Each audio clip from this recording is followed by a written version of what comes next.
Un jour, un vieux sage croisant un jeune homme qui marchait courbé, épuisé, portant sur son dos un sac de pierre très lourd. Intrigué, le sage lui demanda: « Pourquoi portes-tu un sac de pierre sur ton dos ?» Le jeune répondit: « Ce ne sont pas des pierres, ce sont toutes les offenses, toutes les trahisons et toutes les injustices que l'on m'a fait subir. Je leur garde pour ne jamais oublier, je leur garde pour ne jamais pardonner. » Le sage lui dit: « Mon ami, tu penses punir tes ennemis?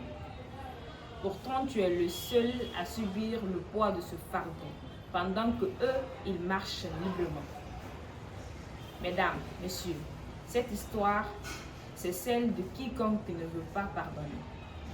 Pardonner, ce n'est pas une faiblesse.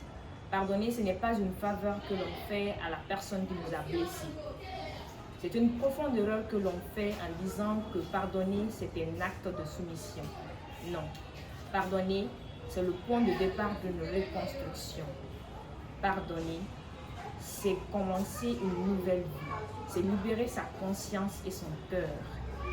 Aller vers ses ambitions et ses rêves.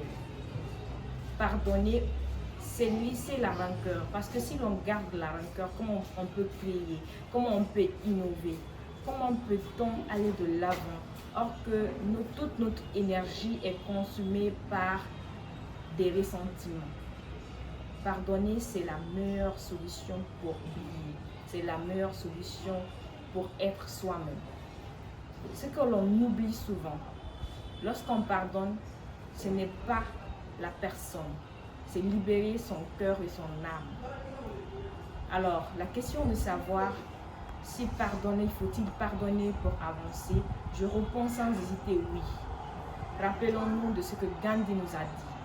Pardonner, c'est pour les forts. Les faibles ne pardonnent jamais.